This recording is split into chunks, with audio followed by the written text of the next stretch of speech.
Now, Albert Fritz has stepped down as the provincial leader of the DA in the Western Cape. It's reported that it's linked to sexual allegations or allegations of sexual misconduct leveled against him. The Democratic Alliance has just released a statement announcing his departure until an investigation into the allegations have been completed. Fritz has also been suspended from his role as MEC for Community Safety, and that was yesterday. Well, with the latest is our reporter Ronald Masinda in Cape Town, who's tracking these developments for us. Any new information that's coming to light at this stage, Ronald, that we know of while investigations are going on?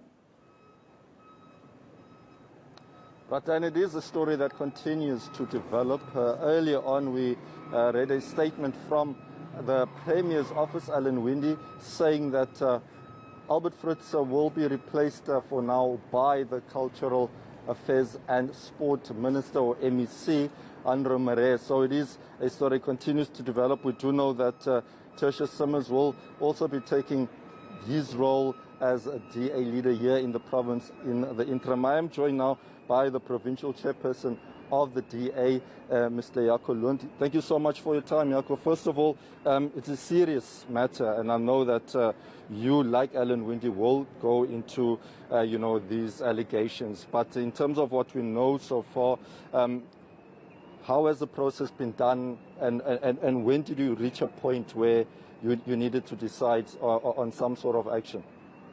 Well, good afternoon, Ronald.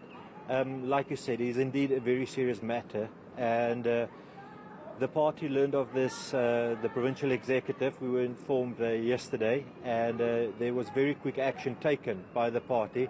I spoke to Minister Fritz this morning, and he requested that he step back from his duties as provincial leader to give his support to this investigation, but also to make sure that it progresses in an unhindered manner.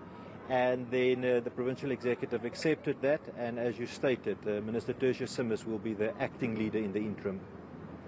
How has he taken this news? Because he's been, quite reluctant to answer the calls today.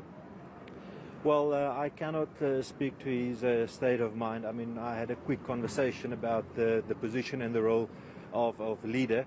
We stay out of this matter completely, and that is now in the hands of all parties involved and the investigator to make a determination, and then we'll get feedback and take our decisions based on that. Right. Very serious allegations, I must also reiterate. Has the DA followed the necessary processes to get to the bottom of this? Because there have been concerns in the past that the party has not treated each case where we found even last year issues faced with the party members about lying about their qualifications.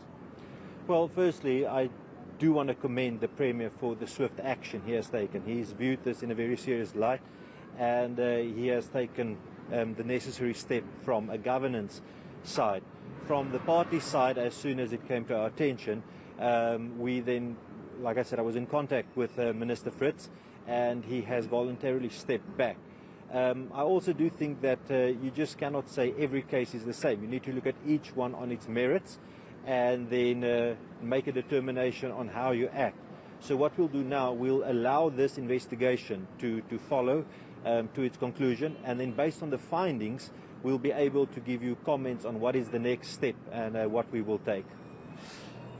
Is this the first time that we hear of such allegations, and without politicizing this matter, because what we got from the good parties, Brett Herron earlier on, is that this was certainly not the first time?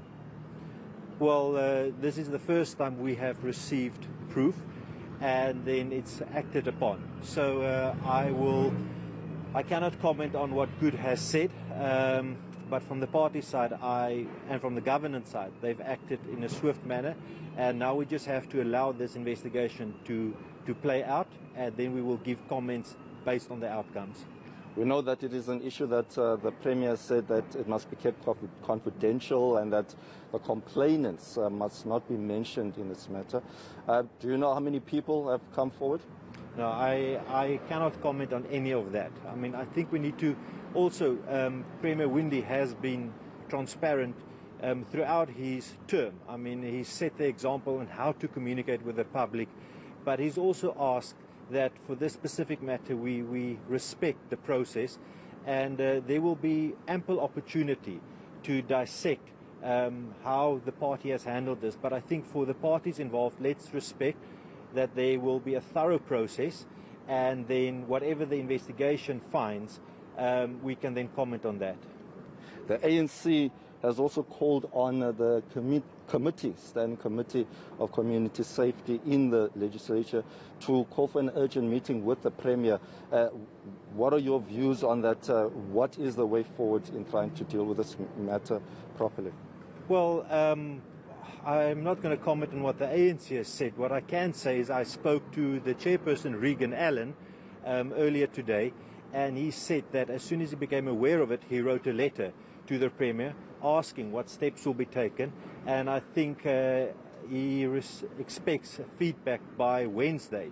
So Chairperson Regan Allen will be able to comment on that, but he was proactive in his steps and was already in contact with the Premier before other political parties gave their comments, and then that committee must do the effective oversight role and make sure that the work of government doesn't stop. Right. Jaco, very lastly, we know that at this stage these are just allegations. Investigations will also take place, but surely this could taint your party's image. Yeah, there's no good news in this, so we will have to take it on the chin. Like I said, we need to deal with it swiftly. We will need to communicate at the conclusion of the investigation honestly with the voters of the Western Cape. And then whatever is the outcome, we need to then fix. If there's any damage that comes from this, we need to fix that. But we just came through a local government election where the results were actually pretty good for the party in the province. And the Premier Windy has done exceptionally well, him and his team, since they got elected in 2019. And I do think that the residents will acknowledge that and will give him the space to make sure that there's a proper process followed, and then we will communicate it to the residents. Jaco, thank you so much for your time. That's where we have to leave it. That was the provincial chairperson of the DA, Jaco Lund, here, Bradan. That's where we have to leave it for now.